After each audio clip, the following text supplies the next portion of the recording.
Teater Sanggar Cerita mempersembahkan serial sandiwara radio Babat Tanah Leluhur. Saatnya hampir tiba. Sebentar lagi rasa sakit itu akan tiba. Aku akan menghentikan semedi itu setelah aku mendapatkan tanda-tandanya. Babat Tanah Leluhur. Sebuah kisah kolosal dari tanah leluhur ratusan tahun yang silam di tanah Pasundan yang diwarnai dengan kekerasan, ambisi, keserakahan, iri dan dengki, serta cita-cita dan cinta anak manusia.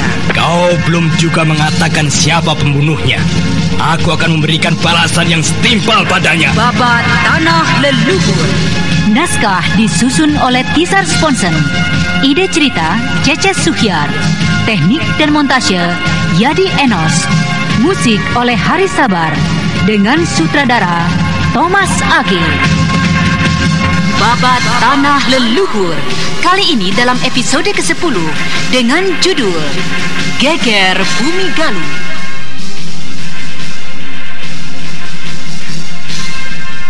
Pada kisah yang lalu diceritakan, Ki Pakuraga, pembunuh bayaran yang ditugaskan oleh seseorang yang tidak dikenal untuk membunuh Raden Kuda Amoksa, berhasil menemukan Raden Kuda Amoksa yang sedang dalam perjalanan ke Galuh bersama dengan Prabu Sora. Oi, malam telah semakin larut. Beristirahatlah. Kita akan melanjutkan perjalanan ini besok pagi-pagi sekali. Bagus. Beristirahatlah kalian. Dengan demikian pekerjaanku akan menjadi semakin mudah untuk kuselesaikan. Oh, itu dia Raden Kuda Amoksa. Salah seorang kawanku sebelum terbunuh telah menunjukkannya. Iya, dia benar. Laki-laki itulah yang harus kuselesaikan.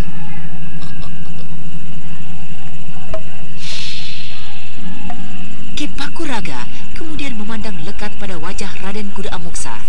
Dan beberapa saat kemudian setelah puas memandang, Ki Pakuraga pergi menjauh meninggalkan barisan Indraprasta yang tengah beristirahat.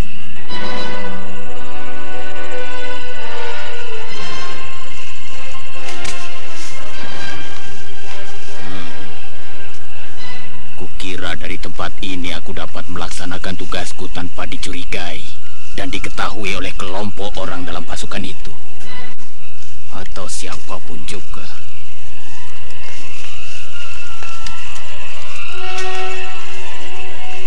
Kemudian Ki Pakuraga duduk bersila di rerumputan tebal. Kedua matanya dipejamkan dan kemudian mulutnya berkomat-kamit mengucapkan sesuatu yang tak dapat jelas didengar. Dan kemudian sambil tetap memejamkan matanya, tangannya merogoh ke dalam sakunya dan kemudian dikeluarkannya sebuah kain putih yang telah diuntal-untal kecil yang menyerupai sebuah boneka. Sementara itu, mulutnya masih terus saja berkomat-kamit.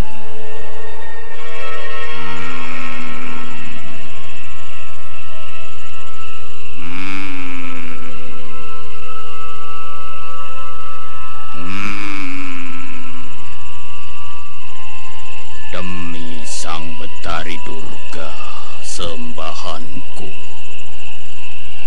Demi penguasa kegelapan, datanglah kekuatanmu. Datanglah kekuatanmu. Datanglah kekuatanmu.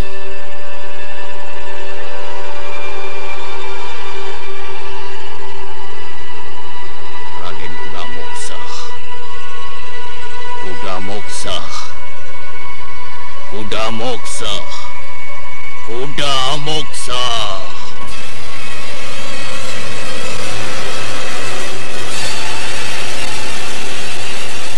Ki Pakuraga mengumpulkan seluruh daya ingatnya, berusaha merekam kembali wajah Raden Kuda Amoksa dalam ingatannya. Dan kemudian perlahan-lahan tangannya kembali dimasukkan ke dalam sakunya. Dan kemudian dikeluarkannya sebuah paku yang panjangnya hampir 1 jengkal. Dan kemudian sambil terus berkomat kamit menyebut nama Raden Kuda Amoksa, tangan kanannya yang memegang paku besar itu bergerak mendekati boneka yang berada pada tangan kirinya.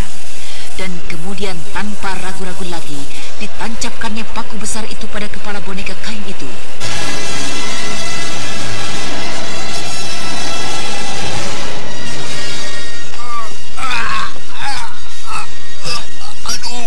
Apa yang terjadi denganmu, Adirangga?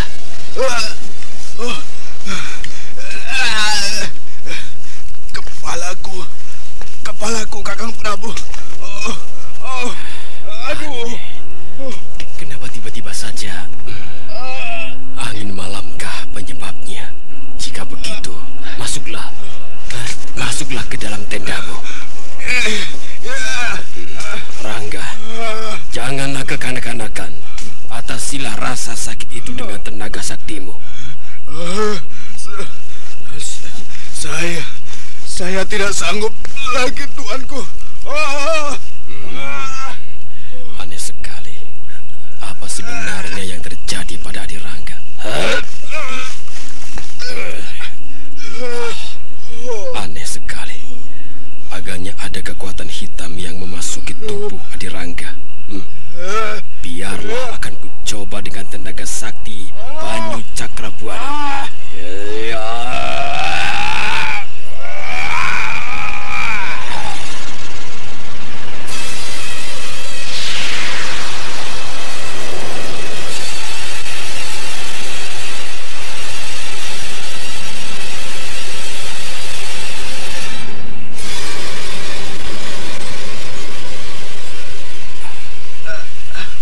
Bagaimana keadaanmu sekarang, Adirangga? Rasa sakit itu sudah jauh berkurang, Kakang. Hanya seluruh pinggang dan tubuhku serasa teremas erat. Aku merasa sulit untuk menarik napas. Sekarang cobalah kau siapkan tenaga murnimu. Aku akan melepaskan tenaga saktiku ini. Baik, tuanku.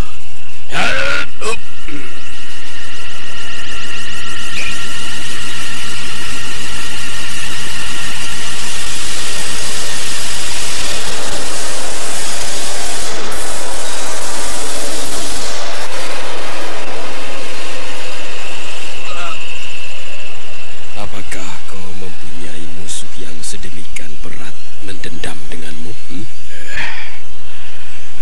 Entahlah, tuanku.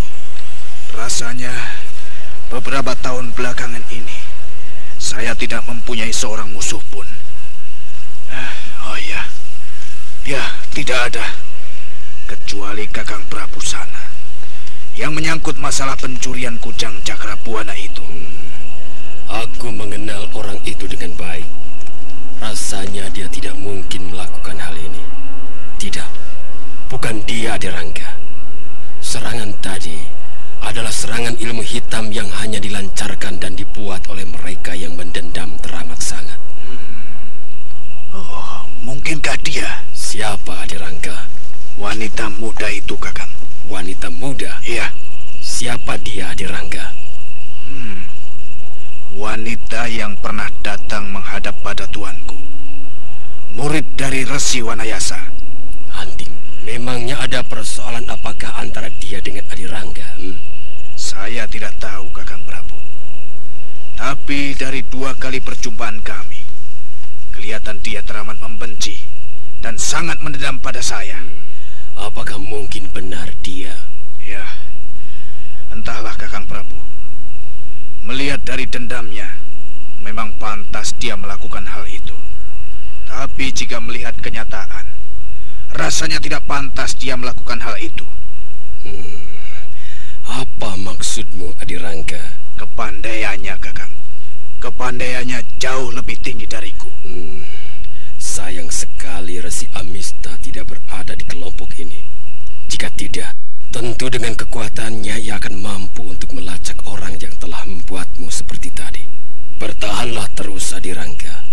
Kita akan meneruskan perjalanan menjelang fajar. Dan sebelum hari menjadi siang, kita akan berjumpa dengan Resi Amista. Oh, baik, Kakang. Sementara itu di kegelapan malam, di tengah rimbunnya hutan perbatasan Indraprasta, Ki Pakuraga tengah gelisah dan penasaran dengan kegagalannya.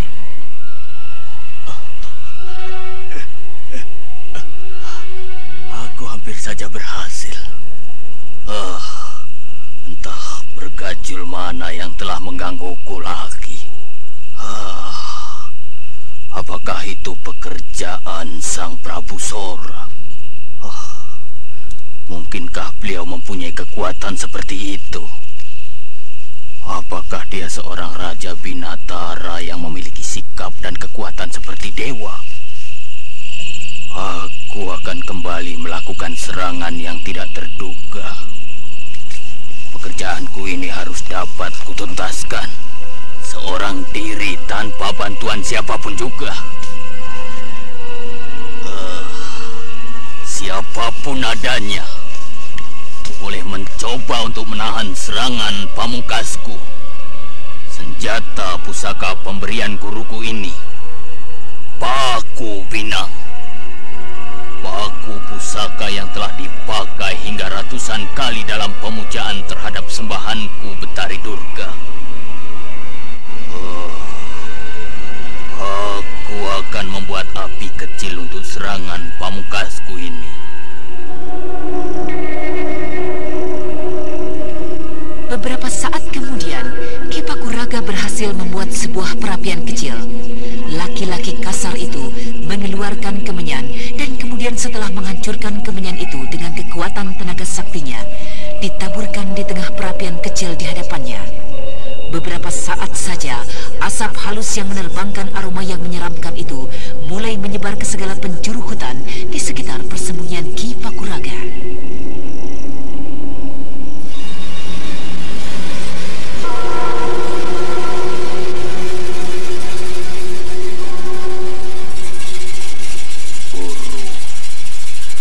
Izinkanlah aku menggunakan paku pusaka ini untuk menghancurkan musuh-musuhku.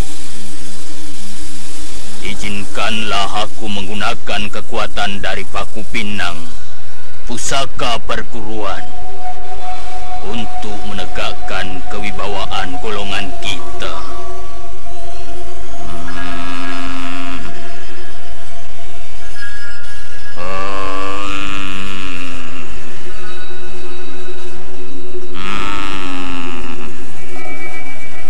Raden Kuda Amoksa. Kuda Amoksa. Kuda Amoksa.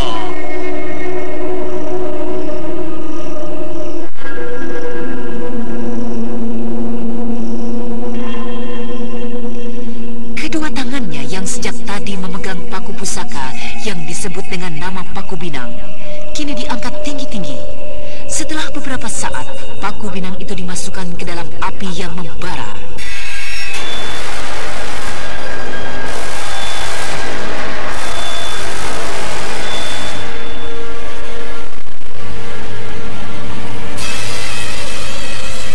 Ki Pakuraga terus berkomat-kamit. Semakin lama semakin cepat laki-laki kasar itu mengucapkan mantra-mantranya. Sampai suatu ketika Ki Pakuraga berhenti.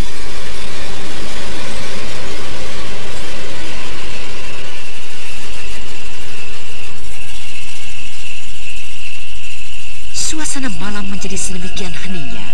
Tak ada lagi suara-suara binatang malam. Asap kemenyan semakin kuat menyebar.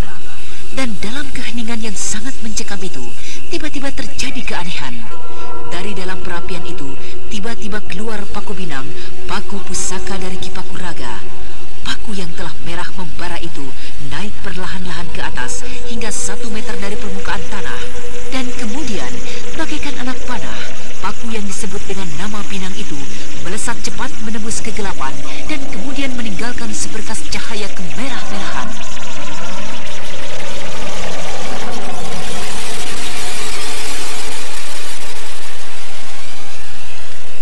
Sementara pada saat yang hampir tidak berbeda, Anting Wulan telah tiba di perbatasan Galuh.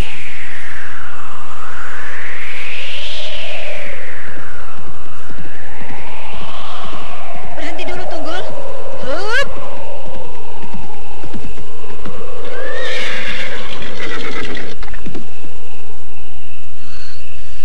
Mengapa tiba-tiba saja hatiku menjadi berdebar dan gelisah seperti ini?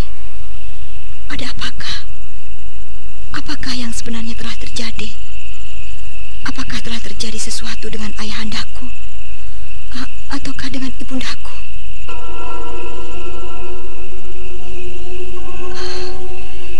Ada seseorang yang tengah mengintaiku dari balik semak-semak di sampingku. Akan kulihat siapakah dia. Hup.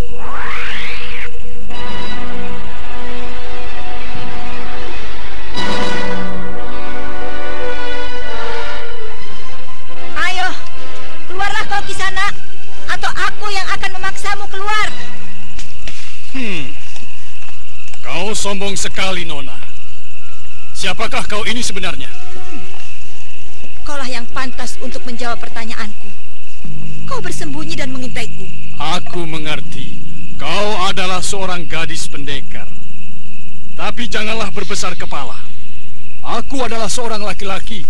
Dan kaum laki-laki tidak pernah merasa gentar dengan wanita seperti dirimu. Begitukah? Ya, karena itu jawablah pertanyaanku. Dan mendekatlah lagi kemari. Ayo, mendekatlah lagi kemari. Agar aku dapat melihatmu dengan lebih jelas. Baiklah. Nah, sekarang apa maumu lagi Kisanak?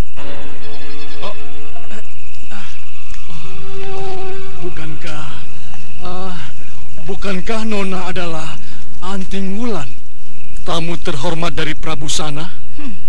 Siapakah kau ini? Saya adalah seorang penjaga perbatasan.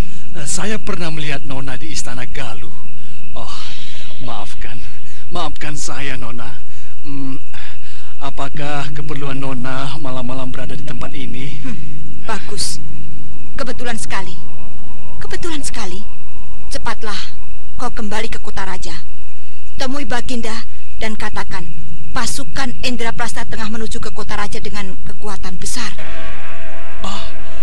Pasukan Indraprastha? Ya, Indraprastha dengan kekuatan penuh serta dibantu dengan sekutu-sekutunya menuju Galuh. Cepatlah kembali dan temui Baginda. Baiklah Nona.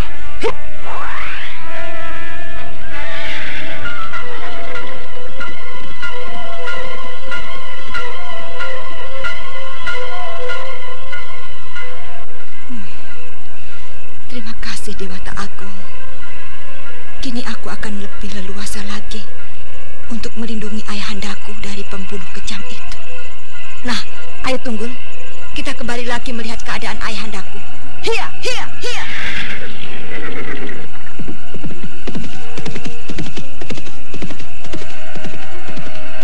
Lalu diceritakan, Anting Wulan menyaksikan pasukan Galuh tengah mendapat serangan dari senjata pusaka Ki Pakuraga, yaitu Paku Pinang.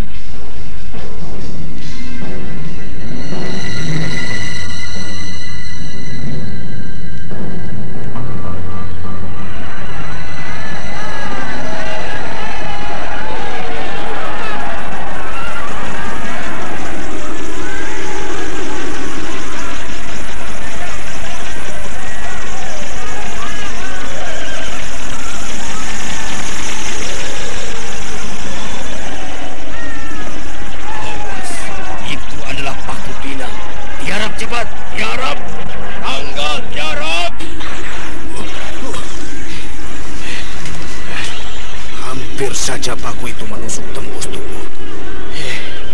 Di manakah paku setan itu? Rangga, tiarap.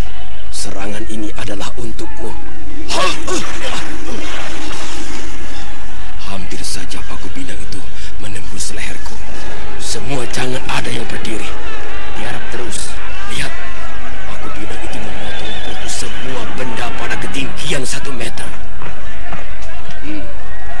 Aku akan mencoba menahan paku setan itu dengan kekuatan Aji Banyu Cakrabuanaku.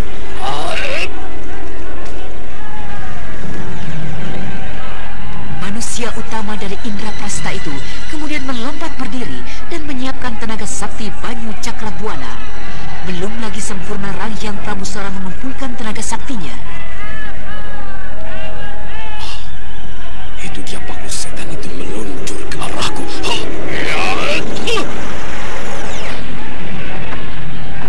Sesaat paku setan yang diberikan nama Paku Binang itu tertahan. Ranghyang Prabusora yang melihat hal tersebut segera menyiapkan kembali tenaga sakti Banyu Cakrabuana.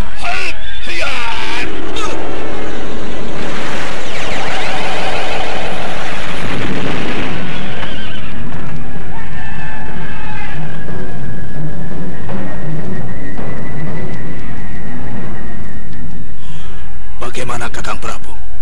Apakah senjata itu sudah berhasil Kakang hancurkan? Entahlah Adirangga. Paku itu tak dapat lagi kulihat. Mungkin hancur atau telah kembali pada pemiliknya. Lalu bagaimana Kakang Prabu? Apakah aku sudah pulih berdiri? Berdirilah, tapi tetap waspada. Luar biasa sekali Kakang Prabu. Senjata apakah itu sebenarnya? Senjata andalan dari kelompok penyembah Durga, Paku Binang. Tidak kusangka hari ini aku akan menjumpai senjata itu. Adirangga, Iya Kakang. sebaiknya Adit tidur sajalah. Besok kita lanjutkan kembali perjalanan hingga ke perbatasan Galuh. Oh, baik Kakang.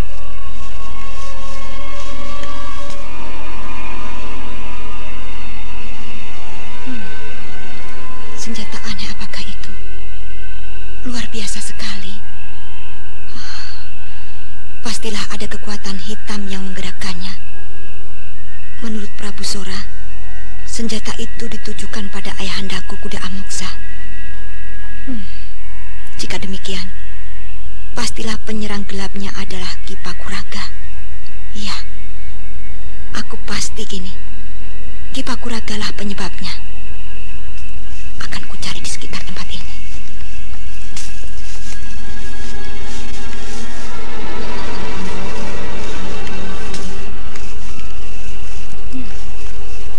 Sudah cukup jauh kususuri seputar pasukan ini.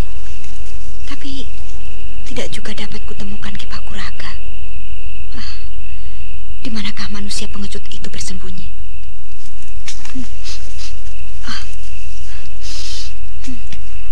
Bau apakah ini?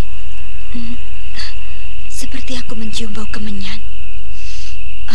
Iya, bau kemenyan. Baunya semakin keras menyengat hidungku. Pastilah ini adalah perbuatan dari Ki Pakuraga. Baiklah, akan kutelusuri asal dari asap kemenyan ini. Dari sana.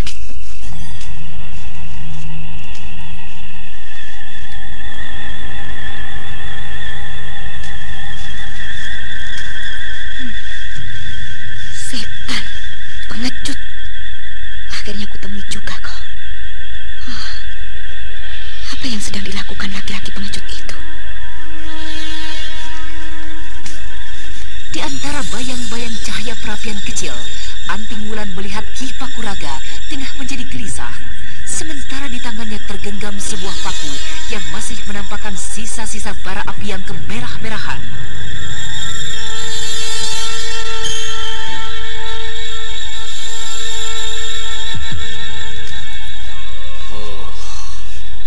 Luar biasa sekali. Agaknya Ranghyang Prabusora adalah Raja Binatara. Seorang raja yang memiliki sikap kepandaian seperti dewa. Jika saja tidak menyaksikan tadi, tentu aku tidak akan percaya yang menggagalkan rencanaku ini adalah Ranghyang Prabusora.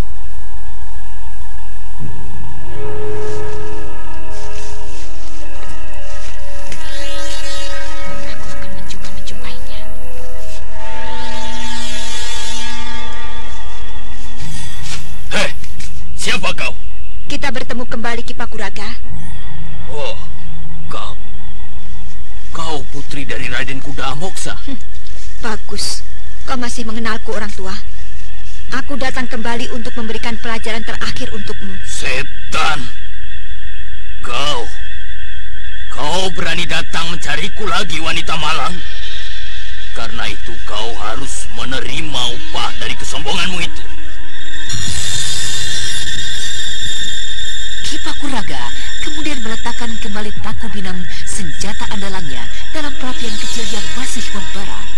Setelah berkomat kamit sesaat, kembali Paku Binang menunjukkan keanehannya. Paku itu perlahan-lahan naik dan melayang hingga 1 meter dari atas bumi. Kau akan segera mati karena kesombonganmu itu, Anting Wulan. Kita akan segera buktikan. Ayo, lepaskanlah paku setanmu itu, Ki Pakuraga. Kau benar-benar mencari mati, anak bodoh.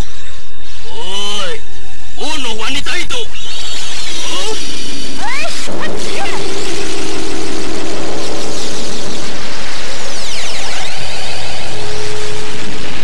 Anting Wulan melompat ke kiri dan ke kanan, menghindari dari kejaran Paku Binang yang seakan-akan memiliki mata.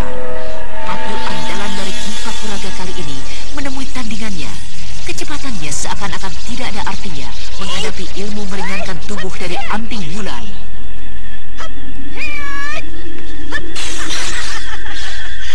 Ini paku andalanmu, Ki Pakuraga. Baiklah, aku akan mencoba menghadapinya dengan tenaga saktiku.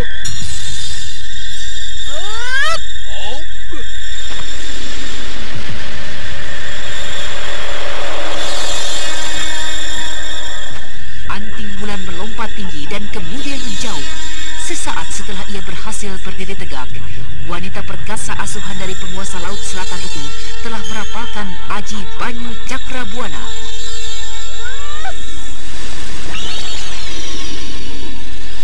Paku itu telah datang kembali.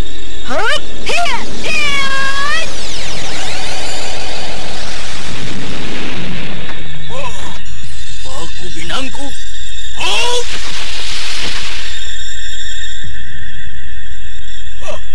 Paku Binangku tidak dapat menghadapi kekuatan anak gadis itu.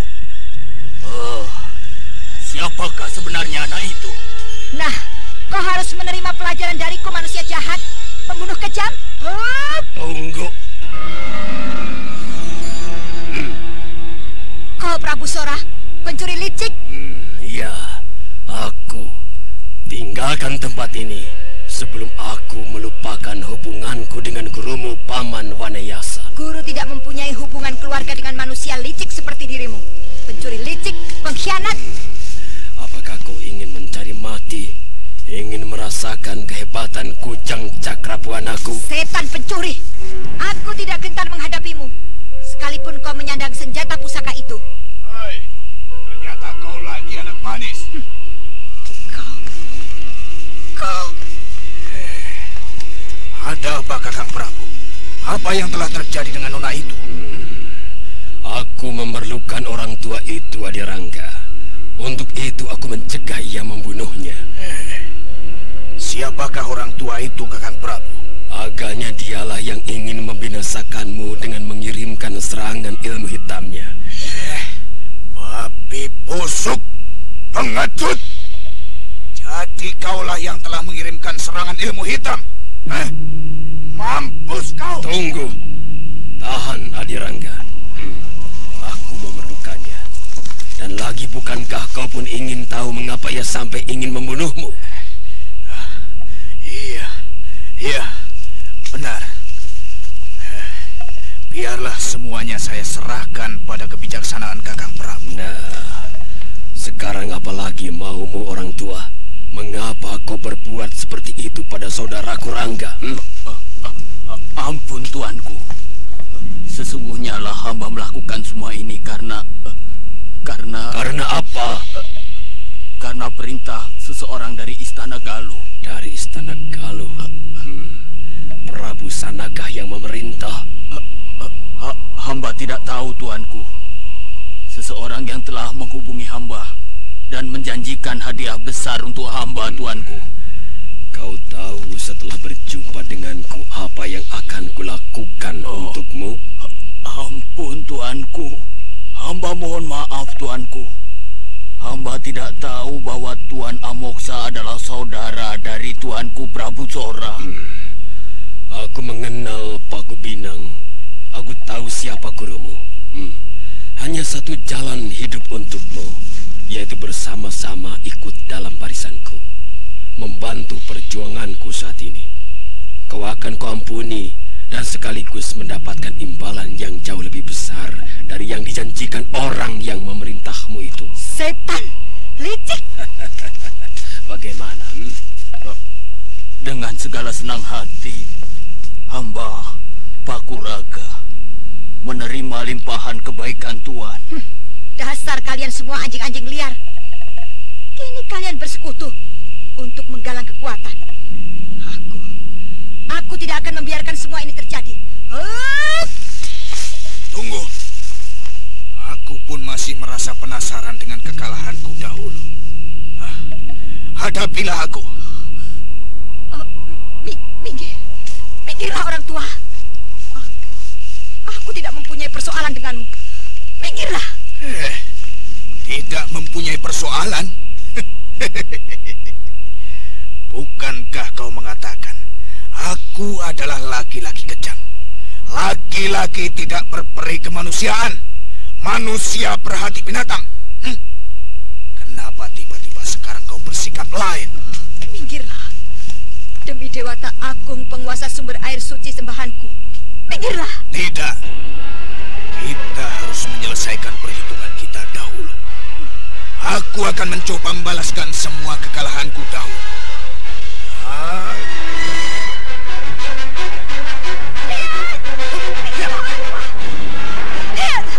Biarkan aku menghadapi Prabu Sora, pencuri licik itu. Minggirlah.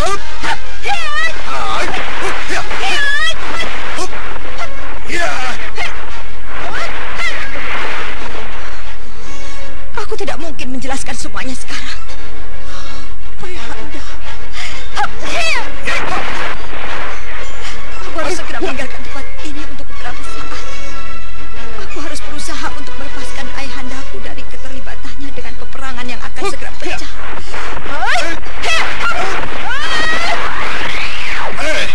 Mau kemana kau, anak manis? Kembalilah Hadirangga. Hadirangga, kembalilah.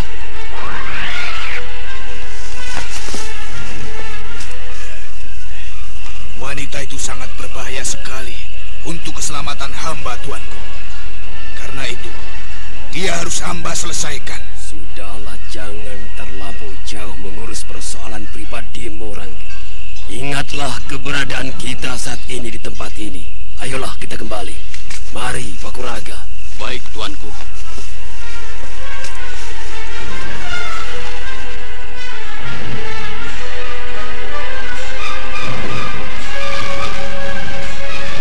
Ki Pakuraga tanpa membantah mengikuti Prabu Sora. Akan tetapi kepalanya dipenuhi dengan berbagai macam persoalan rumit yang baru saja dihadapinya.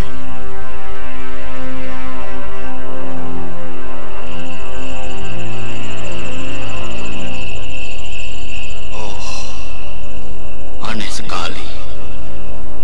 Anting Wulan mengaku putri dari Raden Kuda Amoksa dan berusaha untuk melindunginya. Tetapi sementara itu, Raden Kuda Amoksa sendiri berusaha untuk membunuhnya. Betapa kejamnya laki-laki itu. Ataukah memang ada sejumlah persoalan di antara mereka, sehingga Raden Kuda Amoksa membenci Anting Wulan, anaknya sendiri? Aneh benar. Benar-benar luar biasa. Aku bisa mati penasaran jika tidak dapat memecahkan persoalan ini. Biarlah, akan kutanyakan nanti setiba di kemah mereka.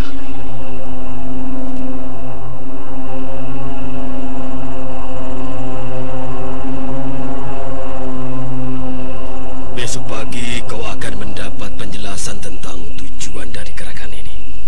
Rangga, kau berikanlah tempat baginya untuk beristirahat. Baik, Kakang Prabu. Marilah, akan kuberikan tempat untukmu. Tunggu dulu, Tuan Kuda Amoksa. Tuan Rangga. Kau dapat memanggilku sesukamu. keduanya adalah namaku. Baiklah, saya akan memanggil dengan nama Tuan Rangga. Bolehkah saya mengetahui mengapa terjadi permusuhan di antara Tuan dan Putri Tuan Nanting Wulan? Apa kau bilang? Maaf Tuan. Maksud saya mengapa Tuan memusuhi Putri Tuan. Kelihatannya Tuan demikian membencinya. Kau bilang apa? Kau bilang apa? Lepaskan Tuan. Lepaskan saya Tuan. Katakan. Lepaskan. Kau bilang apa? Lepaskan Tuan Rangga. Lepaskan. Ayo. Apa yang kau katakan barusan? Siapa putriku yang kau maksudkan itu? Bukankah Nona tadi adalah putri Tuan? Dari mana kau mengetahuinya?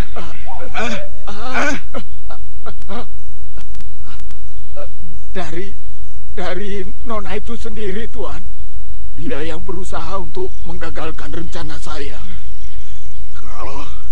Kau dusta. Katakan. Ayo katakan bahwa kau mendustaiku.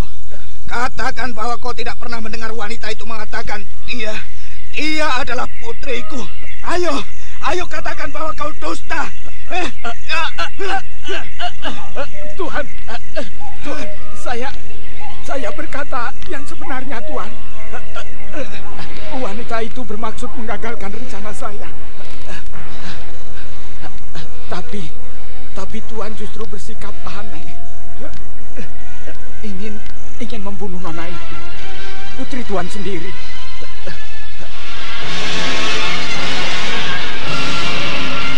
Dengan tubuh bergetar, Raden Kuda Amoksa melepaskan tangannya dari leher Ki Pakuraga.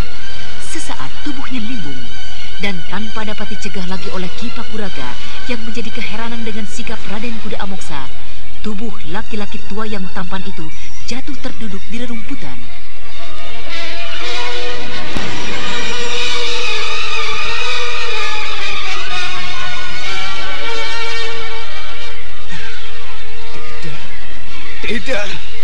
Tidak mungkin. Tidak mungkin. Aku telah membunuhnya. Aku telah membuangnya jauh ke dalam hutan. Pastilah dia telah binasa. Tidak. Tuan Rangga. Apakah benar dia tengah berusaha menolongku tadi? Benar Tuan Rangga.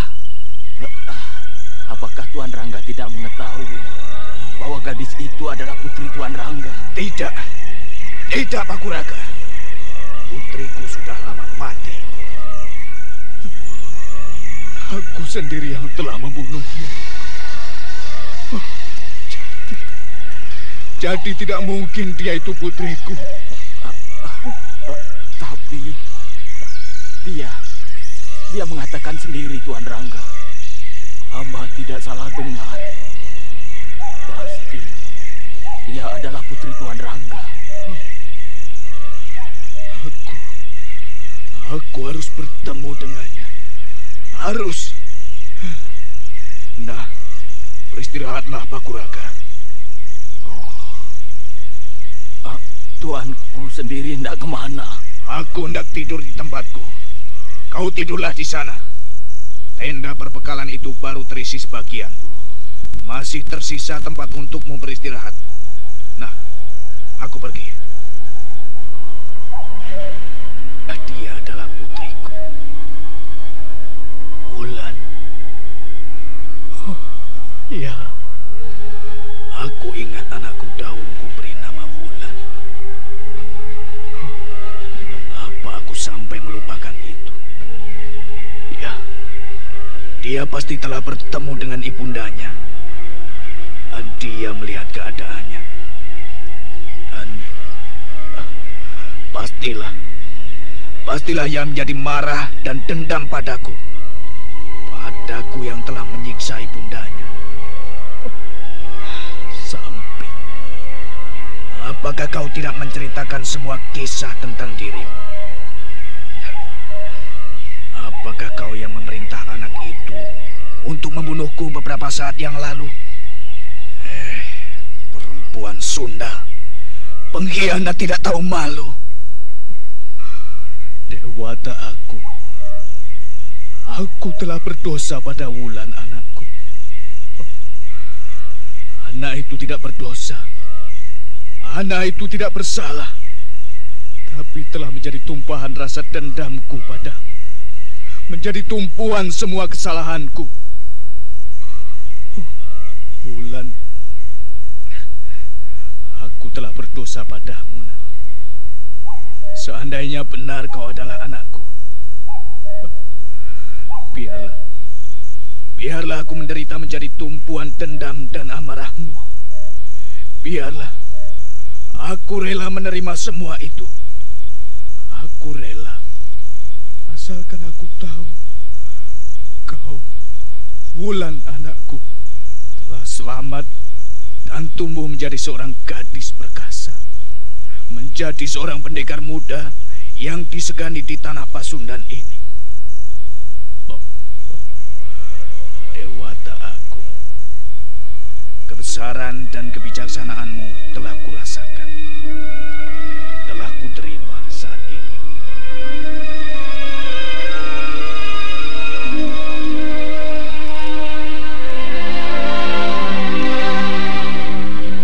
Raden Buddha Amoksa, seorang laki-laki setengah umur dengan penampilan yang rapih, seorang laki-laki yang mempunyai semangat serta ambisi yang besar, kini bersimpuh menangis seorang diri di dalam tendanya. Sementara malam menjadi semakin larut, Raden Buddha Amoksa masih terus meratapi nasibnya, meratapi kesalahan-kesalahannya yang telah dibuatnya pada masa-masa lalu.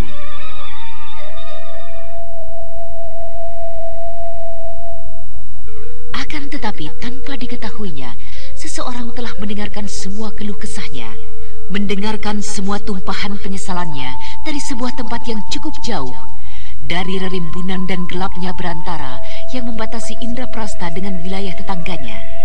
Dialah Anting Wulan yang berhasil mendengarkan semua penyesalan ayahandanya dengan aji 4 arah pembeda gerak.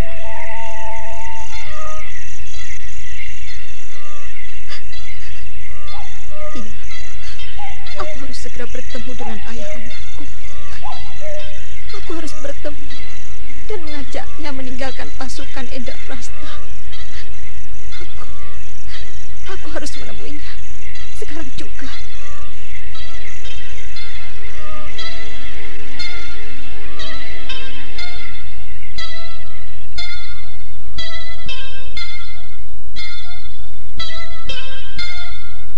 Hei, siapa itu? Sia, rupanya aku kurang berhati-hati hingga seorang penjaga berhasil melihat bayanganku. Hei, siapa yang di sana itu? Ada apa, Kakang? Aku melihat bayangan seseorang yang berkelebat di semak-semak sana. Ayo, mari kita lihat Adiwaringkas. Baik, Kakang, mari.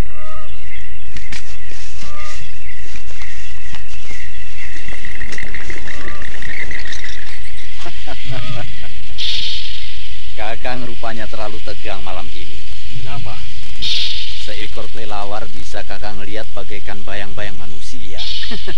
Kau jangan mengejekku, Adiwaringkas. Kau dapat lihat sendiri, malam demikian gelap. Bagaimana aku dapat melihat bayangan seseorang dengan jelas? Bayangan seekor kelelawar besar seperti itu hampir tidak dapat kubedakan dalam kegelapan seperti ini. Sudahlah, Kakang. Marilah kita kembali ke tempat kita. Lihat itu, beberapa penjaga kelompok lain memperhatikan keributan yang telah kita buat. Tidak ada apa-apa. Mataku agaknya sudah terlalu lelah. Mari kita duduk kembali, Adiwaringkas. Untung dari semak-semak ini, aku berhasil menangkap seekor kelelawar untuk melepaskan kecurigaan penjaga-penjaga itu.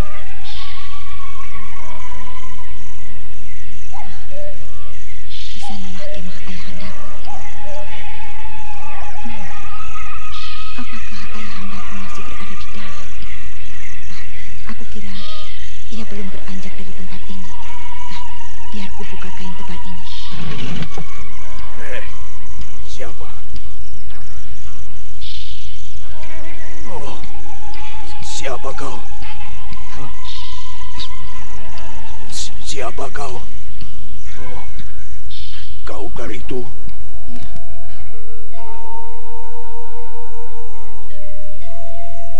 Belum lagi terpuaskan kerinduan di antara kedua ayah dan anak itu.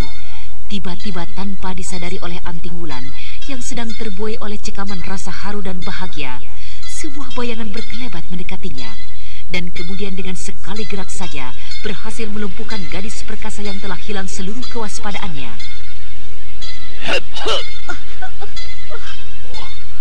Kakang Prabu, jangan ganggu dia. Dia adalah putriku. Lepaskanlah totokan Kakang Prabu ini. Anakmu? Iya, benar Kakang. Dia adalah putriku. Lepaskanlah dia. Dia tidak akan membuat keributan lagi di sini, Kakang. Jangan khawatir, Adirangga. Aku akan melepaskan anakmu ini apabila aku telah menjadi yakin bahwa ia benar-benar tidak akan mengganggu dan mau membantu kita. Oh, lepaskanlah dulu, Kakang. Percayalah, dia tidak akan mengganggu kita. Adirangga, aku akan melepaskannya kelak, tapi tidak saat ini. Tapi... apakah karena perempuan yang belum tentu benar putrimu, kau sudah berani membangkang padaku? Oh, ampun Kakang Prabu. Hamba tidak sekali-kali berani membangkang. Tapi... Menyingkirlah, Adirangga. Menyingkirlah dari sisi perempuan itu. Banyak hal yang ingin kubicarakan dengannya. Iya, baik Kakang Prabu.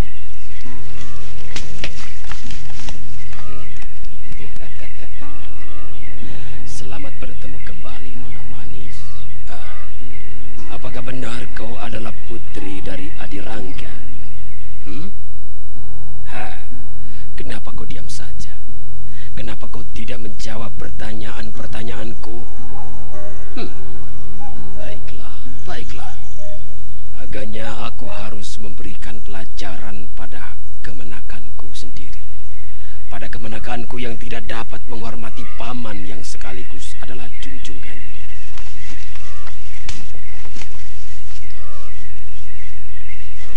Kakang Prabu.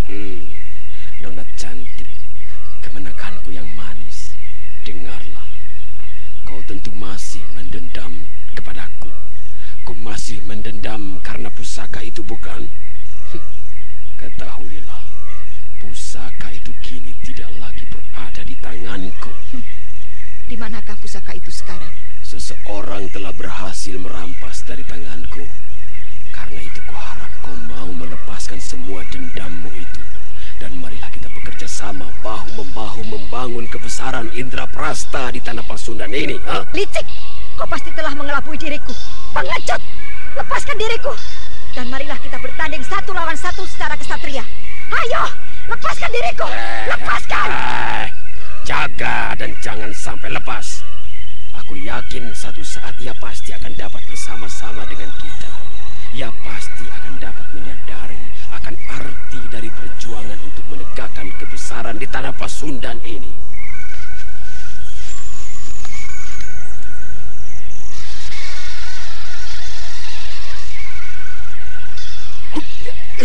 Tidak perlu, Ayahanda. Tidak perlu. Prabu Sora telah menyumbat pembuluh-pembuluh darah terpenting dengan Adibanyu Cakrabuana. Biarlah. Saya akan mencoba untuk melepaskan sendiri. Anting Wulan berusaha untuk melepaskan pengaruh totokan Prabu Sora. Akan tetapi hingga beberapa saat tidak juga berhasil. Sampai akhirnya Anting Wulan menjadi semakin putus asa dan kemudian memejamkan matanya. Dia sudah tertidur. Luar biasa sekali anakku ini. Dapat menguasai dirinya dalam keadaan seperti ini. Apapun yang akan terjadi dengan dirimu, aku tidak akan membiarkan seorang pun mengganggu dirimu. Sekalipun itu Baginda Prabu Sora.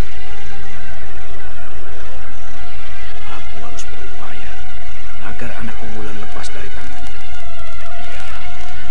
Ya, aku akan berupaya, walau apapun yang akan terjadi dengan diriku.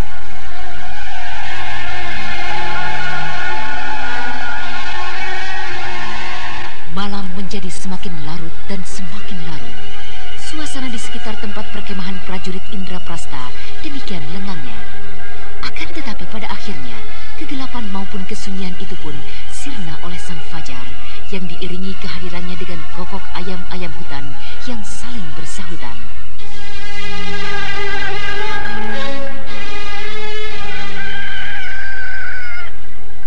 Pasukan Indraprasta berderap berangkat meninggalkan hutan belantara, memasuki desa-desa dan kota menuju Galuh. Sementara itu pada saat yang bersamaan, di tempat yang tidak terlalu jauh dari perbatasan Indraprasta, Mamang Kuraya tengah terpekur duduk menghadapi dua tubuh yang terbujur kaku di hadapannya. Semalaman aku duduk terpekur, menyaksikan keanehan yang terjadi pada kedua cucuku ini. Tidak, aku tidak boleh berdiam diri seperti ini. Aku harus menolongnya, melepaskan pusaka yang menancap dalam dada mereka. Akan ku coba sekarang.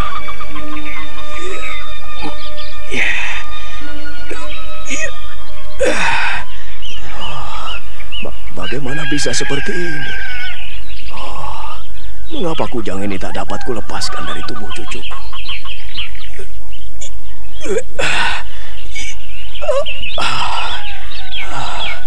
Baiklah, aku akan mencoba untuk mengerahkan tenaga saktiku.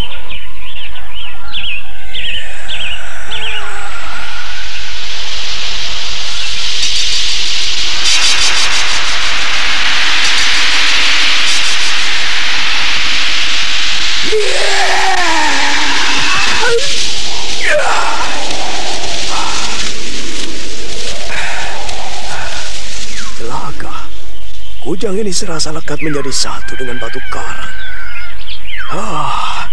Andaikan batu karang pun, kukira tidaklah sukar aku menarik lepas kujang ini.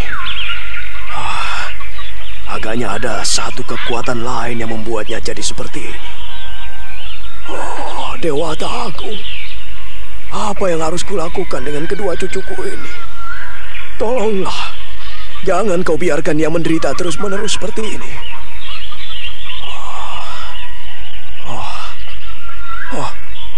Kedua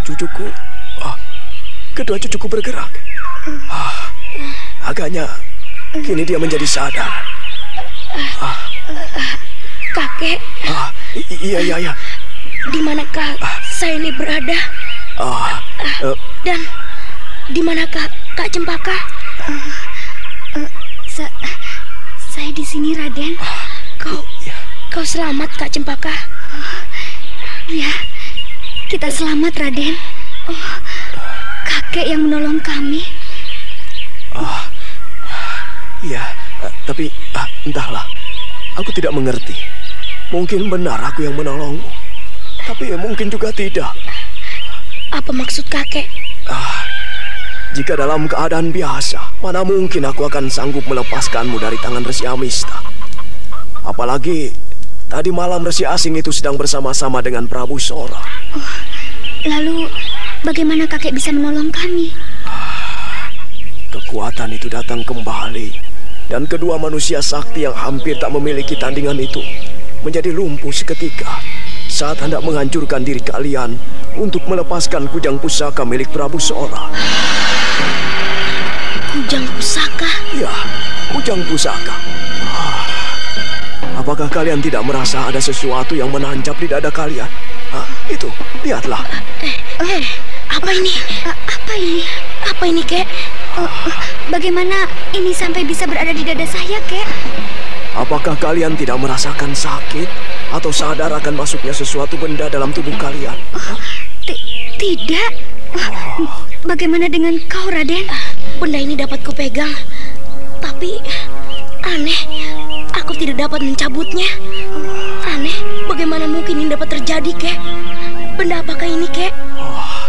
Ini kujang, sebilah kujang pusaka senjata utama milik para raja utama di tanah Pasundan sejak zaman dahulu kala.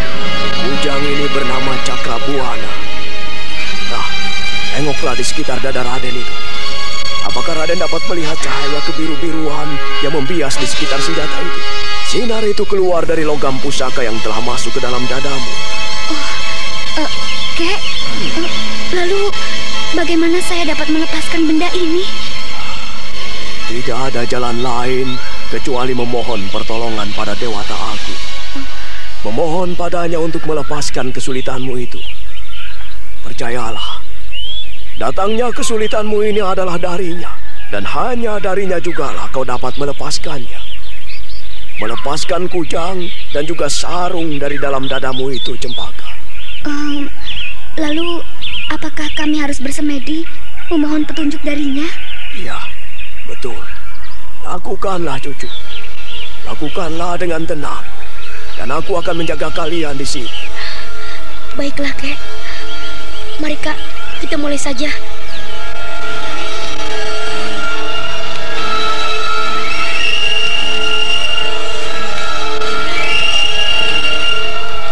Dengan duduk berdampingan, kedua bocah yang kian meningkat remaja itu tenggelam dalam semedinya mereka. Pemusatan seluruh daya pikir serta perasaannya ditujukan pada Hyang Agung Pencipta serta penguasa jagat raya ini.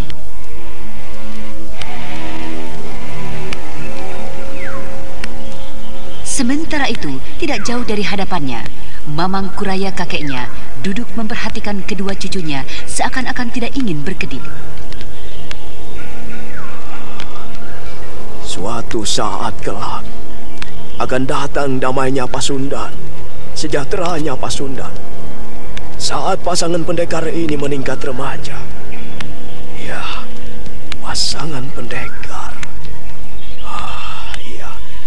Aku yakin kalian cucuku adalah manusia terpilih. Manusia yang telah dipercayakan oleh Dewata Agung untuk mengemban tugas kemanusiaan di tanah Pasundan ini.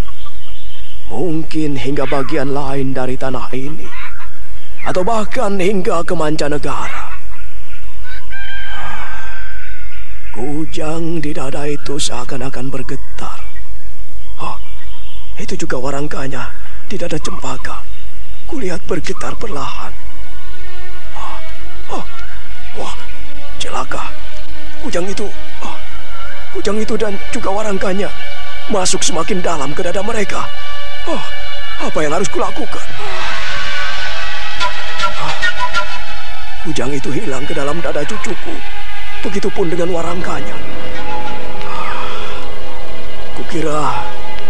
Kukira ini bukanlah suatu malapetaka yang harus kucemaskan, tetapi justru suatu keberkahan. Ya, suatu hal yang pasti menguntungkan untuk kedua cucuku. Iya, pastilah kedua pusaka itu, baik kujang maupun warangkanya, telah bersenyawa dengan tubuh mereka.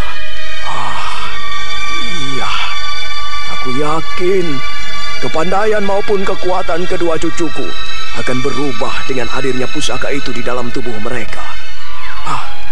Itu agaknya Purbaya sudah mulai membuka matanya. Cempaka juga demikian. Kakek, di mana kujang yang menancap tadi? Apakah kakek telah berhasil melepaskannya? Iya, warangka kujang di dadaku pun telah hilang, Raden.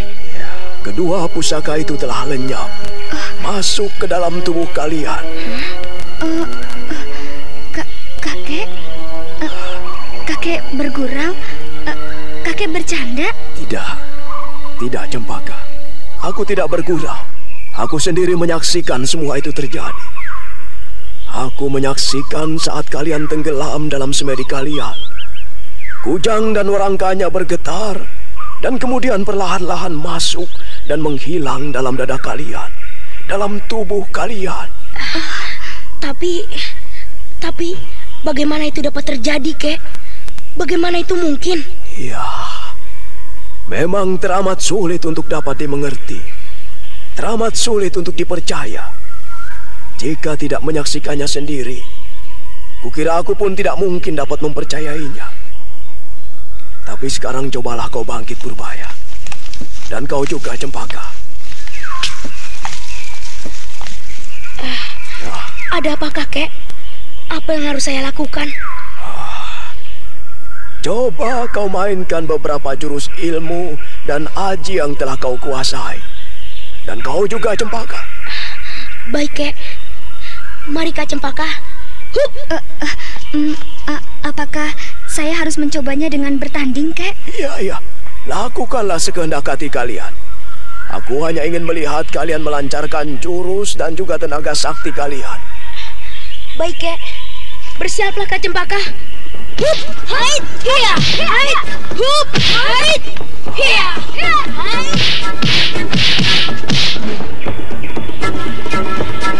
Hup, hait, hiya, hait, hup, hait, hiya, hait. Tidak ada sesuatu yang aneh. Tidak ada satupun perubahan terjadi dalam diri kedua. Tenaga maupun gerak yang keluar dari dalam diri mereka tidak berbeda dengan waktu sebelumnya. Sudah cukup, cukup. Ada apa, kakek? Kelihatannya kakek menjadi bingung sekali. Apa telah terjadi suatu keanehan? Tidak, cucu. Sudahlah, duduklah kembali. Duduk dan beristirahatlah. Tentunya kau telah lelah setelah semalam-malaman tidak sadarkan diri. Nah, kita beristirahat dan kemudian kita kembali ke Karangsedana. Tentu ayahmu menjadi cemas karena kehilanganmu saat upacara ikatan jodoh itu. Ya, Raden. Raden harus segera kembali. Kukira kita tidak perlu terlalu tergesa-gesa ke Cempaka. Kita akan kembali. Tapi sebelumnya kita selidiki dulu satu keanehan yang telah terjadi pada diri Resi Amista. Keanehan? Ya, keanehan. Resi Amista kini telah berada di Indraprasta. Pastilah telah terjadi suatu perubahan. Pastilah Indraprasta tengah merencanakan sesuatu masalah besar. Dan kemudian mengajak Resi asing itu untuk bekerja sama. Besok atau mungkin lusa, pasukan besar mereka akan tiba di Galuh. Pasukan besar akan tiba di Galuh? Iya, mereka akan menyerang Galuh. Prabu Sora hendak menggulingkan kekuasaan saudaranya. Sayang sekali, Kek. Seandainya saja perang besar itu dapat dicegah, tentu kita akan berhasil menyelamatkan ribuan nyawa manusia. Jika Indraprasta mempunyai jumlah kekuatan prajurit yang hampir mengimbangi Galuh, hampir dapat dipastikan mereka akan berhasil menggulingkan Galuh. Karena di sana terdapat tokoh-tokoh dari kalangan dunia hitam, termasuk Resi Amista yang hampir tidak mungkin dapat dikalahkan. Apakah kakek belum berhasil memecahkan aji 5 bayang-bayang? Tidak, aku belum dapat memecahkan kehebatan aji itu, Purbaya. Tapi, Kek, ketika saya mengintai pertarungan kakek dengan Resi asing itu di hutan kecil antara barisan batu dewa dan persembunyian pasukan Ayahanda, kakek hampir berhasil menjatuhkan mereka. Saat kakek menyebarkan senjata rahasia sebelum melarikan diri meninggalkan Resi itu. Iya, hampir saja mengalahkan. Apa maksudmu? Ketika saya perhatikan saat itu, lemparan kakek mengenai 4 bayang-bayang itu sekaligus. Dan bentuk-bentuk itu bangkit beberapa saat dalam waktu yang cukup lama. Berbeda dengan saat kakek menjatuhkan satu di antara mereka. Bentuk itu dapat dengan segera bangkit. Jadi? Iya, saya kira jika saja kakek dapat menjatuhkan 5 bayang itu sekaligus, tentu kakek akan dapat mengalahkan Resi Amista sekaligus dalam waktu yang bersamaan. 5 bayang-bayang, Pancawayang, 5 tetapi 1, 1 tetapi 5. Ya, jika aku dapat memukul 5 bayang-bayang itu secara bersamaan, berarti aku telah memukul bentuk Resi Amista yang sebenarnya secara tepat. Iya. Iya betul. Kau hebat sekali, cucu. Kau hebat sekali. Aku percaya suatu saat kalian akan menjadi sepasang pendekar yang tidak mungkin akan mendapatkan tandingan. Amista. Akhirnya ilmu kebanggaanmu itu justru jatuh di tangan bocah-bocah kecil ini. Jatuh di tangan bocah-bocah kecil yang adalah cucuku. Tunggulah saatnya, Amista. Kau tidak lagi dapat membanggakan dirimu dengan aji 5 bayang-bayang. Tunggulah beberapa saat di sini. Purbaya akan mencoba beberapa saat untuk menciptakan ilmu penggebuk 5 bayang-bayang resi asing itu.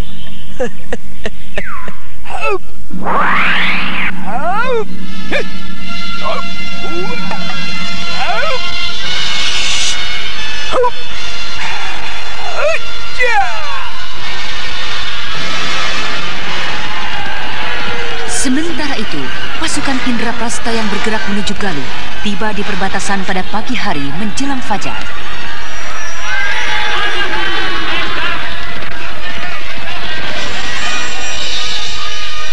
Tuanku, kita akan menyerang pada pagi hari, ataukah menunggu hari menjadi siang? Kita akan bergerak setelah tanah menjadi terang. Ya. Dan aku harapkan tiba di kota raja siang hari saat mereka sedang tenggelam dalam kegembiraan perayaan pesta perkawinan, agar tidak ada petugas sandi yang memberitahukan kedatangan kita. Seperti biasanya, kau perintahkan beberapa orang kita untuk menjaga secara rahasia jauh di muka barisan ini. Aku tidak ingin lagi mendengar adanya pengawal mereka yang berlari tergesa menuju kota raja. Aku tidak ingin terjadi kegagalan dalam gerakanku kali ini. Untuk itu, hamba akan himpun tenaga beberapa orang di antara pengawal-pengawal khusus kita, Ki Pandu Panjana, serta Ki Prabangkara. Bagus. Hari telah menjelang pagi. Perintahkan para peronda dan petugas jaga untuk membangunkan prajurit. Mereka harus segera bersiap-siap, mengisi perut serta menghirup udara pagi hari yang akan memberikan kekuatan untuknya. Iya, baik Kakang Prabu. Tapi bagaimanakah dengan putri saya? Apakah akan dibiarkan tidak berdaya seperti itu?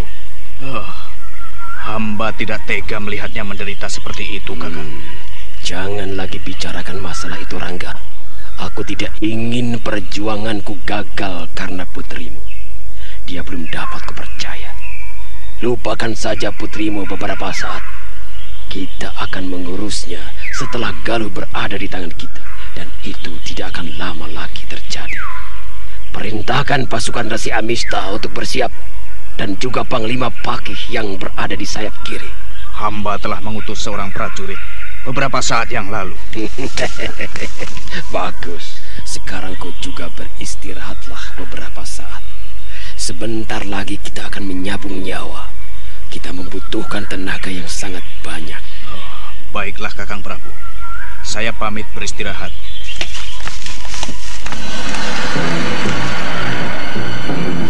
Sana, tunggulah. Sebentar lagi kau akan bertekuk lutut di hadapanku. Sebentar lagi kau akan mengakui bahwa akulah yang sebenarnya paling tepat untuk memimpin tanah Pasundan ini. Tidak seperti yang dikatakan ayahandamu, ayah tiriku. Sebentar lagi aku akan menjadi raja agung di tanah Pasundan ini.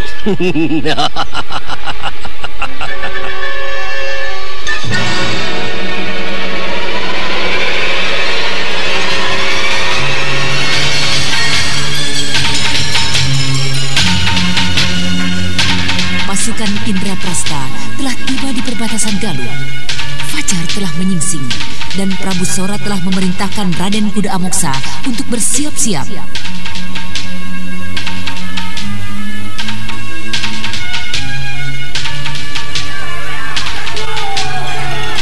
Matahari sudah cukup terang. Marilah kita berangkat. Siapkan seluruh pasukan Adirangga. Baik Kakang Prabu. Tunggu dulu. Beritahu Suraprabha agar menambah jumlah pasukan sandi. Aku tidak ingin serangan ini sampai diketahui oleh Galuh. Babat habis semua prajurit Galuh yang dijumpai di desa-desa dalam perjalanan menuju kota raja. Aku tidak ingin ada seorang prajurit yang lolos memberitahukan serangan kita. Jangan khawatir Kakang Prabu. Ki Prabangkara dan Ki Pandu Panjana sudah mengerti sepenuhnya dengan tugas mereka. Bagus. Jika demikian, perintahkan sekarang juga pasukan pembuka jalan untuk berangkat. Dan beberapa saat kita akan menyusunnya. Baik, Kakang Prabu.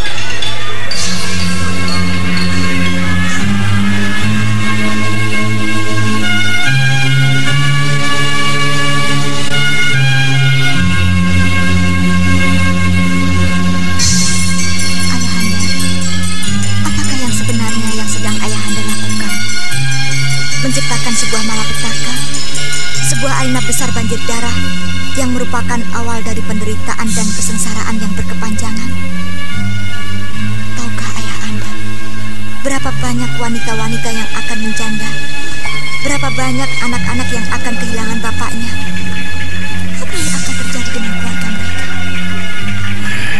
Ya, memang demikianlah adanya sebuah perang. Hal seperti itu tidak akan dapat dihindari. Tapi ayahanda dapat menghindarkan diri. Ayahanda dapat melepaskan diri dari salah seorang penyebab malapetaka itu. Tinggalkanlah tempat ini. Pergilah menjauh. Jangan mengkhawatirkan diri saya. Saya akan dapat menyelamatkan diri saya. Oh, tidak. Tidak.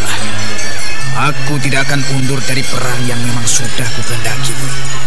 Aku harus menjadi salah seorang yang mempunyai andil besar dalam penyerangan ini. Aku harus membalaskan semua sakit hatiku pada laki-laki itu. Pada laki-laki yang telah menghancurkan keluargaku. Saya telah mendengar semuanya, ayahanda. Saya telah mendengar pengakuan ibunda pada Prabu Sana. Ibunda mengakui bahwa semua itu adalah kesalahannya. Ibundalah yang telah menggoda Baginda Sana. Keduanya kini telah menyadari kesalahannya. Dan lagi, pembalasan dendam yang ayahanda lakukan adalah tidak benar. Tinggalkanlah pasukan ini. Tunggulah saya di Gua Larang. Saya akan menyusul ayahanda ke sana bersama dengan ibunda. Oh, Kakang Rangga. Kukira sudah saatnya pasukan besar ini bergerak. Pasukan pembuka jalan telah meninggalkan tempat ini beberapa saat yang lalu. Iya, kukira juga demikian, Suraprabha. Perintahkanlah pasukan untuk berangkat. Baginda sudah menunggu-nunggu saatnya. Oh, baiklah Kakang Rangga. Oi, bersiaplah, kita segera berangkat. Oi, bersiap, kita segera berangkat. Yeay!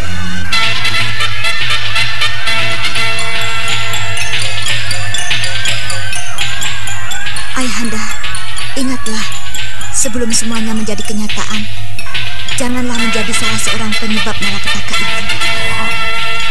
Maafkan aku, Anting Bulan. Pertemuan ini sungguh teramat menyentuh hatiku. Aku berterima kasih pada kemurahan Dewata. Tapi di luar itu semua, aku tetap seorang laki-laki. Seorang laki-laki yang pantang martabatnya diinjak-injak. Pagar ayunya dirusak oleh seseorang. Nah, sepasukan prajurit akan menjagamu di dalam kereta perbekalan ini. Duduk tenanglah di situ. Aku akan menjagamu dari gangguan siapapun juga yang hendak mengusik, sekalipun itu Baginda Prabu Sora.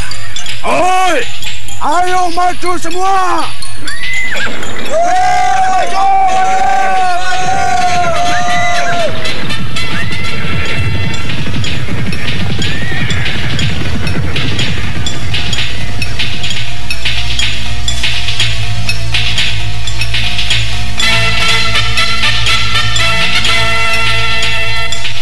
Sementara itu, beberapa ratus tombak di depan barisan penyerang dari Indraprasta, sekelompok laki-laki dengan mengenakan pakaian beraneka ragam memasuki sebuah desa yang cukup besar.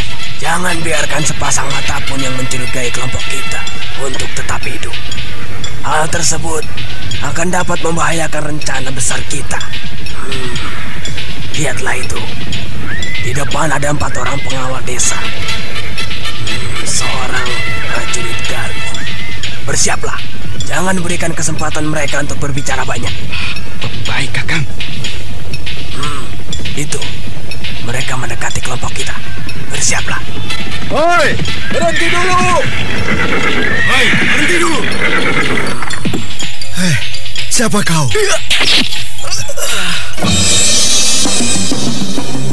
Pasukan Sandi yang bertugas untuk membuka jalan menuju kota raja melakukan tugasnya dengan sebaik-baiknya. 5 orang penjaga desa itu mendapat serangan tiba-tiba hingga tak dapat lagi mengerti sebab-musababnya.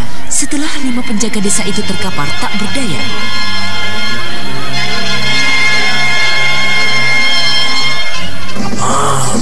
Bagus. Ayo kita lanjutkan perjalanan kita. Pasang mata kalian terus. Perhatikan seragam prajurit Galuh maupun petugas-petugas sandi mereka. Ayo terus berangkat. Jalan telah dibuka. Rombongan barisan Indraprasta telah memasuki desa tersebut dan kemudian terus berjalan tiada henti menggilas mayat-mayat prajurit Galuh yang tidak sempat lagi untuk disingkirkan. Barisan pemberontak yang bagaikan air bah bergerak perlahan-lahan tiada henti. Seluruh pasukan Galuh yang berada di desa-desa kecil dan besar pinggiran kota yang dilalui oleh barisan pemberontak Galuh dan para sekutunya menyadari akan hadirnya sebuah malapetaka.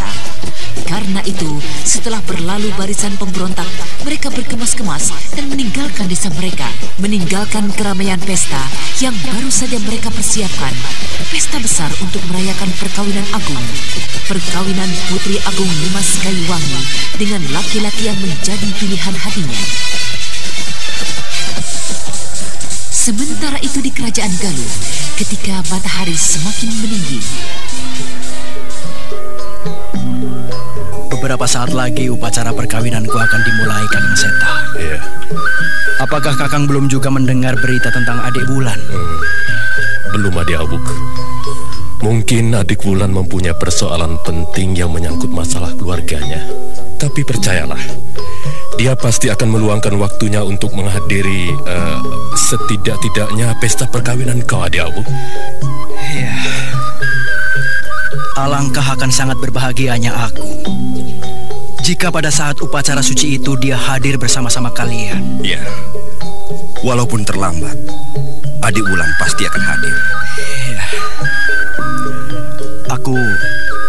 Aku khawatir terjadi sesuatu pada dirinya, Kakang.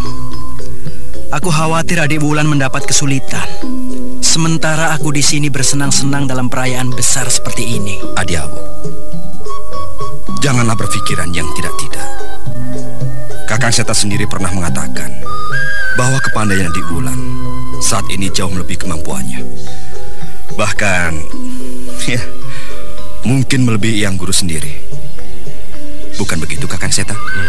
Iya, benar, Adik Awuk. Karena itu kau tidak perlu mengkhawatirkan dirinya.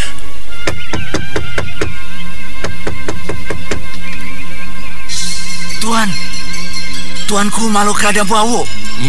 Kau bukalah pintu itu, Adisaka. Baik, Kakang.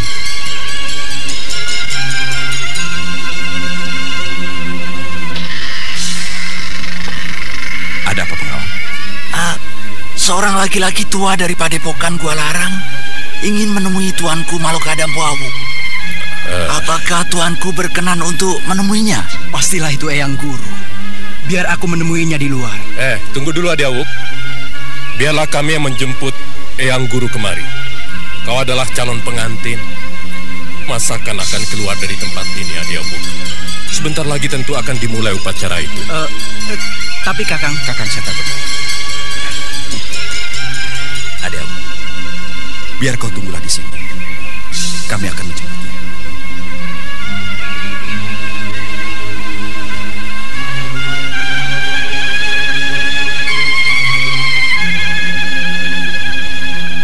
Kedatangan gurunya Resi Wanayasa cukup menghibur dan mengobati sebagian dari kekecewaan Dampu Awuk atas ketidakhadiran Anting Wulan adiknya.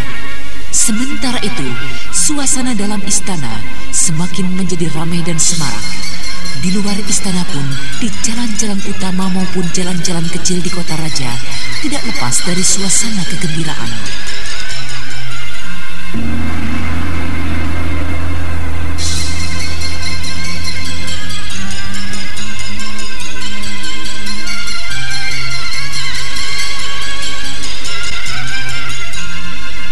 Busana dan Permaisuri telah berada dalam kuil Siwa Agung.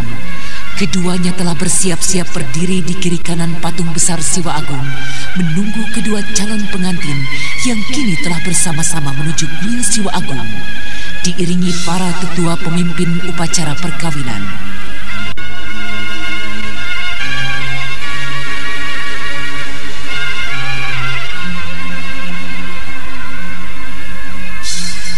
Boleh burung terbang sesuka hati. Boleh babi menyuruh ke sana sini. Hujan datang boleh diharap. Angin bertiup boleh ditunggu.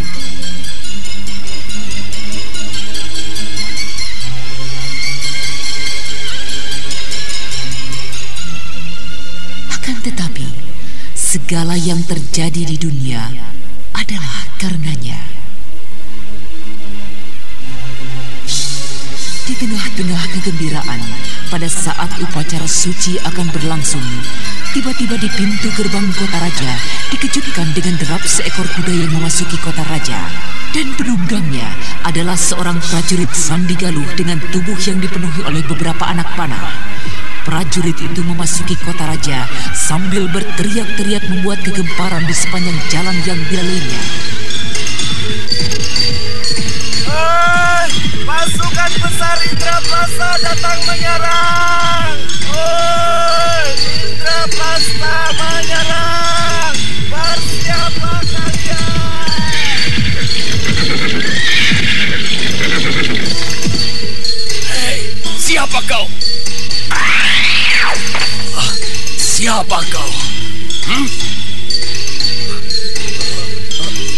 Saya adalah pasukan Indraprasta menyerang dengan beberapa kerajaan yang menjadi sekutunya.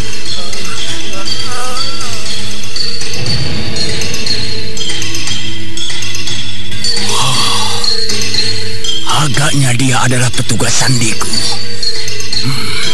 Celaka sekali. Apa yang harus kulakukan? Melapor pada Baginda yang saat ini sedang menjalankan upacara suci. Aku harus segera memerintahkan menutup gerbang dan menarik pasukan-pasukan untuk menjaga gerbang kota raja. Hoi, kumpulkan para perwira. Aku tunggu mereka di gerbang kota raja. Dan sebagian dari kalian ikutlah aku menjaga gerbang. Ayo!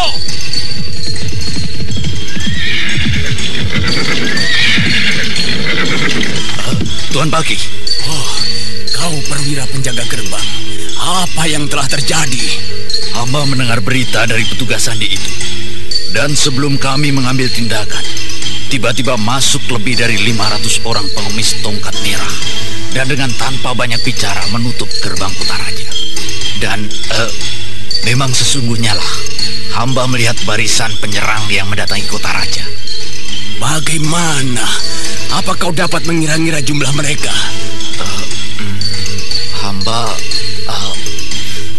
Hamba khawatir, tuanku. Agaknya jumlah penyerang itu besar sekali, melebihi jumlah pasukan yang ada dalam kota raja ini. Benarkah demikian? Biarlah aku melihat ke sana. Kau teruslah masuk ke dalam. Beritahukan Baginda. Hup! Pasukan Indraprasta dengan para sekutunya telah tiba tak jauh dari muka gerbang kota Raja Galuh. Panglima Paki bergegas menuju gerbang kota raja, sementara perwira penjaga gerbang istana menuju kuil Siwa Agung untuk menyampaikan berita-berita pada Baginda.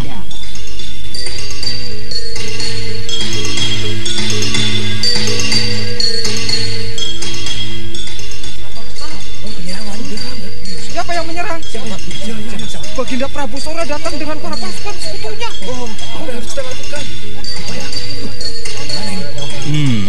Ada apakah di luar sana? Siapa yang telah membuat keributan? Tuanku, hamba mendengar berita yang mulai menyebar tentang serangan dari Indraprasta terjadi saat ini. Indraprasta menyerang saat ini? Ayahanda. Tenanglah Nimas, Paman Pakih pasti akan dapat menyelesaikannya. Seta, Saka, coba kau lihat keluar. Kembalilah segera kemari jika ada sesuatu yang perlu untuk kami ketahui. Baik, Eyang. Tuanku, hamba permisi meninggalkan upacara ini. Silahkan. cepatlah kembali agar lenyap kegelisahan anakku dan para tamuku. Kami segera kembali, tuanku. Ayo, teruskan upacara ini. Jangan mengkhawatirkan kejadian di gerbang kota raja. Para prajurit Galuh akan mampu untuk menyelesaikannya. Suasana kembali menjadi hening. Akan tetapi, kegelisahan tetap saja bergejolak di dalam hati setiap tamu yang berada dalam kuil Siwa Agung, tidak terkecuali Resi Wanayasa dan juga Baginda Prabu Sana.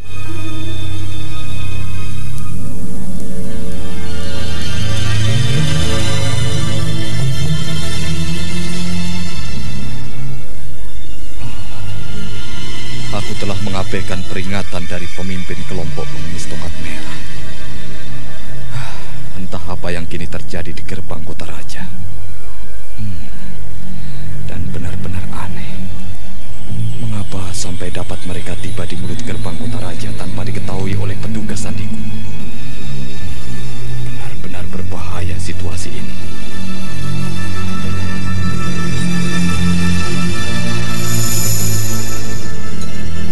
Upacara suci perkawinan Putri Agung Nimas Kayuwangi berjalan kembali. Akan tetapi, kecemasan membayangi dada dan wajah mereka.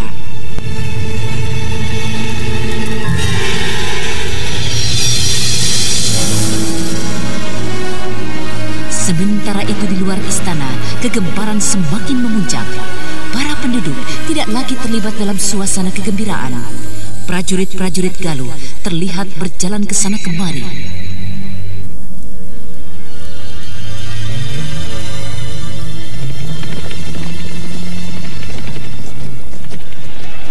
Dan sebagian besar dari mereka telah berkumpul bersiap di muka pintu gerbang yang masih tertutup. Panglima Pakih masih belum dapat memutuskan sikap yang akan diambilnya. Sementara gemuruh pasukan Indraprasta bersama dengan sekutu-sekutunya telah tiba di muka gerbang kota raja.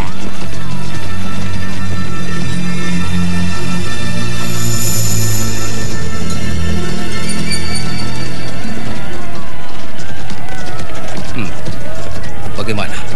Apa yang sebaiknya aku lakukan? Kukira Tuan Panglima dapat mengambil keputusan yang sebaik-baiknya. Walaupun mendapat tempat yang baik, bagi kami berdua hanya sekedar pengawal.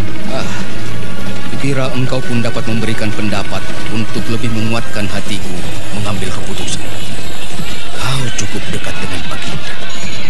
Setelah si pengkhianat Robo Dinabar tak ada lagi, maka pengawal utama yang terdekat dengan Baginda adalah kalian, sepasang pendekar dari Nusa Baru. Keadaan memang sangat luar biasa. Prajurit-prajurit kita belum tentu akan dapat menahan serbuan mereka. Satu-satunya jalan, kita tunggu saja Baginda di sini. Biarlah Baginda yang mengambil keputusan yang mungkin menyangkut kelangsungan hidup Galuh. Anak muda, apakah kalian dapat membantu kami? Ada apakah Tuan Panglima? Kembalilah ke istana dan sampaikanlah apa yang kau lihat di sini, dan utarakanlah kesulitanku untuk mengambil sikap. Baik Tuan Panglima. Mari Adisaka.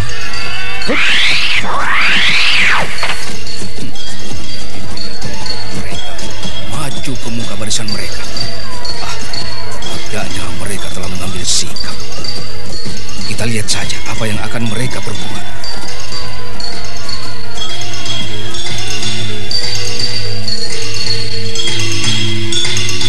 Seperti yang disaksikan oleh Panglima Pakih, dari tengah-tengah barisan pemberontak itu keluarlah 4 orang laki-laki setengah umur. Mereka adalah Resi Amista yang ditemani dengan Ki Prabangkara, Ki Pandu Panjana, dan seseorang yang sangat dikenal oleh hampir seluruh rakyat Galuh. Dialah Raden Kuda Amoksa. Oi, diamlah kalian semua. Oi, Pakih, di mana rajamu? Suruh dia keluar membuka gerbang dan berlutut pada Kakang Prabu Sora dan menyerahkan kekuasaan Galuh padanya. Maka seluruh keluarganya akan terhindar dari tiang gantungan. Pengkhianat! Manusia tidak tahu diuntung, tidak tahu membalas budi dan berterima kasih. Sudah diberikan kehidupan serta tempat yang baik, masih juga kau menggigit tuanmu dari belakang. Pengampunan telah diberikan, tapi dasar anjing tidak tahu berterima kasih. Kau tetap saja mengingkari semua kebaikan itu. Apa sesungguhnya yang kau kejar? Puncak kemuliaankah? Tutup mulutmu, Pake. Dengarlah sekarang. Kau adalah orang kedua setelah Sang Prabu yang akan menerima siksaan dariku. Mulutmu terlalu kotor. Kau tidak pernah tahu apa yang telah diperbuat oleh tuanmu. Buka gerbang ini, atau kota Raja Galuh kubuat rata dengan bumi.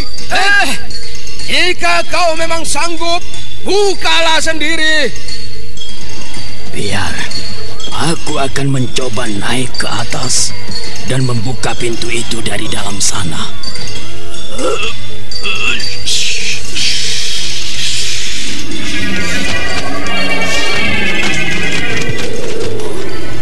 Apa mataku tidak salah?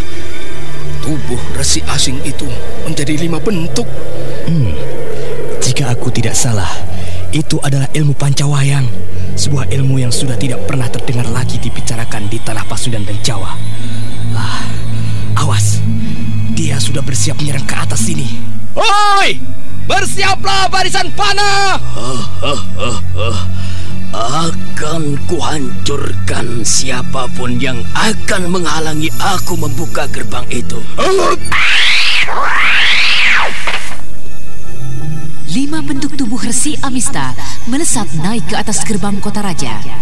Dan bersamaan dengan itu, barisan pemanah yang telah mendapat peringatan dari orang pertama dari sepasang pendekar Nusa Burung segera melepaskan anak panah ke arah 5 bayang-bayang yang melesat naik.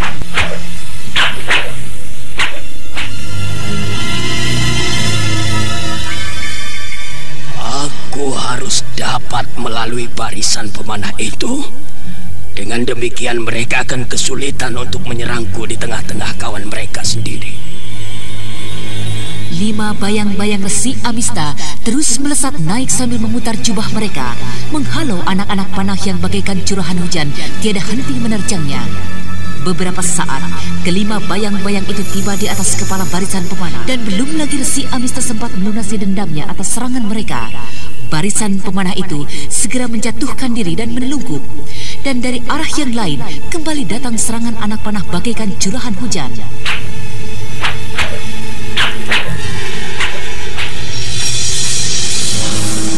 Bahaya sekali keadaan. 3 bayang-bayangku sempat terkena anak panah itu. Jika saja mereka berhasil mengenai sekaligus 5 bayang-bayangku, maka akan hancurlah semua cita-citaku. Hancur di tangan prajurit-prajurit kecil seperti ini. Demi keselamatanku, sebaiknya aku kembali keluar gerbang saja.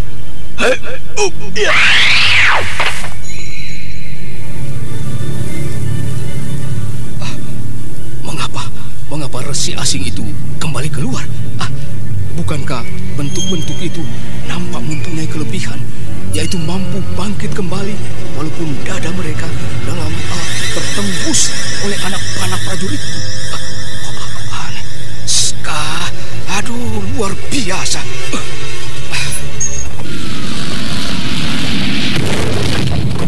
Tuan Pake, gerbang kita akan segera hancur diterjang oleh gabungan pukulan sakti 4 orang di bawah itu. Apa yang kita lakukan, Tuan? Hujani kembali mereka dengan panah. Hei, hujani mereka dengan anak panah.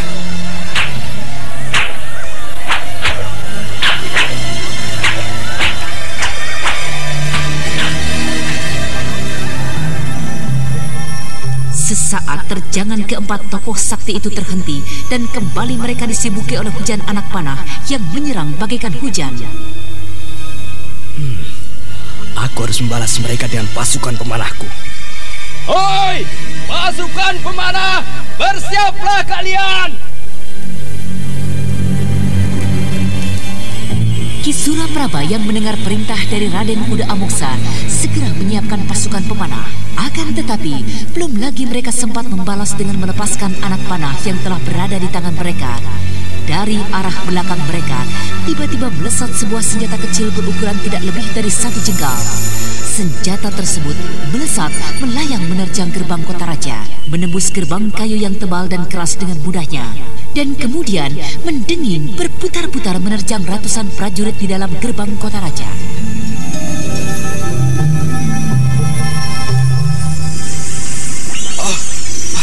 Celaka, apa itu? Senjata kecil bagaikan dikendalikan setan menerjang para prajurit. Dia menuju ke arahku. Iya.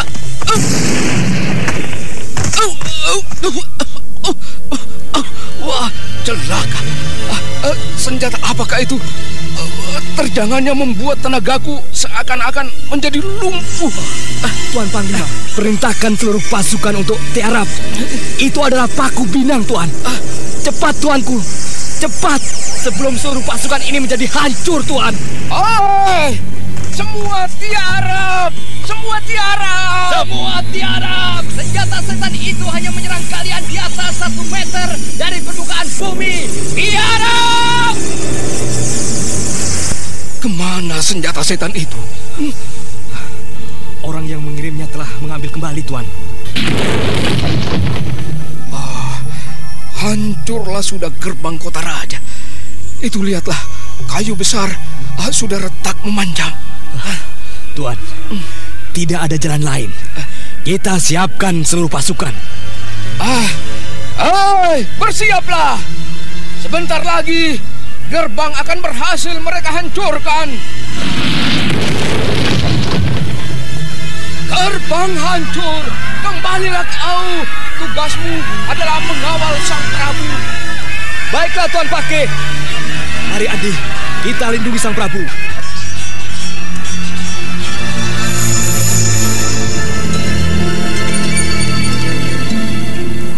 Pertempuran antara dua kelompok besar pun terjadi, bagaikan serigala-serigala yang kelaparan.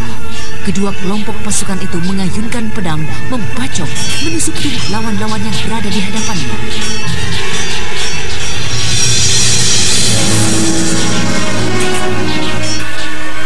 Sementara itu di kuil Siwa Agung. Nah, putriku Nimas Kayuwangi dan kau anakku Maloka Dampuawu. Mulai saat ini, kalian berdua telah resmi menjadi suami istri. Semoga Dewata Agung memberikan umur yang panjang pada perkawinan kalian. Selamatlah kalian berdua. Hidup Prabu Nimas Kayuwangi! Hidup Tuanku Maloka Dampuawu! Semoga Dewata Agung memberikan kejagaan pada tuanku berdua.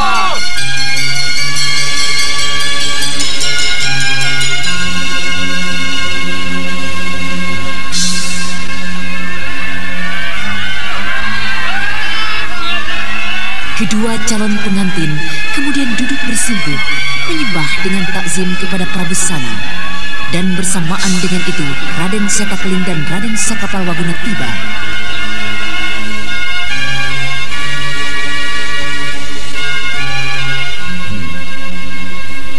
Ada apa, anakku? Apakah kalian kembali membawa berita yang buruk? Bagaimana keadaan di gerbang sana? Pasukan pemberontak itu datang dengan pasukan yang sangat banyak, tuanku. Jumlah mereka diperkirakan oleh Paman Pati hampir 2 kali lipat dari pasukan Galuh.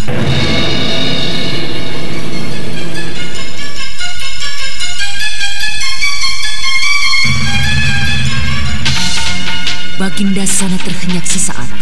Ia tidak menyangka akan menghadapi situasi seperti yang dikatakan oleh Raden Setakeling.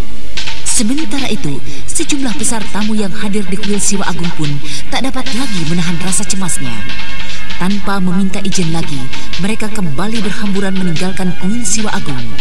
Nah, para pendengar sekalian, bagaimanakah dengan kisah di kota Raja Galuh? Apakah Prabu Sana akan dapat menahan serbuan Indraprasta? Untuk mengetahui jawabannya, ikutilah kisah Babat Tanah Leluhur ini dalam episode ke-10, Geger Bumi Galuh. Sampai jumpa.